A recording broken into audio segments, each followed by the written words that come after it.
ஆல்கஹாலே குடிக்காம குடிச்சிருக்கீங்க அப்படின்னு சொல்லிட்டு போலீஸ் கிட்ட 3 டிரைவர்ஸ் வந்து மாட்டிருக்காங்க அவங்க சாப்பிட்ட பலாப்பழத்தால.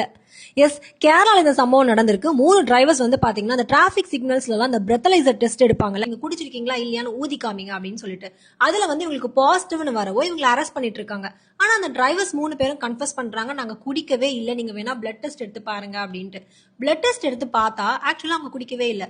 அப்புறம் தான் வந்துட்டு அவங்களை கொஸ்டின் பண்ணும்போது ஐடென்டிஃபை பண்ணிருக்காங்க அவங்க எல்லாம் நல்லா பழுத்த பலாப்பழத்தை சாப்பிட்டுருக்காங்க அப்படின்ட்டு. இதனால வந்து உங்களுக்கு இந்த மாதிரி டெஸ்ட் பாசிட்டிவ்னு காமிக்குமா அப்படின்ட்டு அங்க இருந்த இன்னொரு டிரைவரையும் வந்து இந்த பலாப்பழத்தை சாப்பிட்டு செக் பண்ணி பார்த்திருக்காங்க, அவங்களுக்கும் பாசிட்டிவ்னு காமிச்சிருக்கு.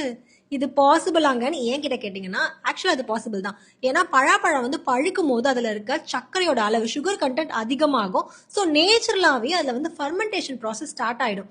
இந்த ஃபர்மெண்டேஷன் ப்ராசஸ் நடக்குது அப்படின்னாலே உங்களுக்கு எத்தனால் ரிலீஸ் ஆகுங்க. நார்மலா நம்ம சாப்பிட்ற ஆல்கஹால் எல்லாம் வந்து பாத்தீங்கன்னா எத்தனால் கண்டென்ட் தான் அதிகமா இருக்கு.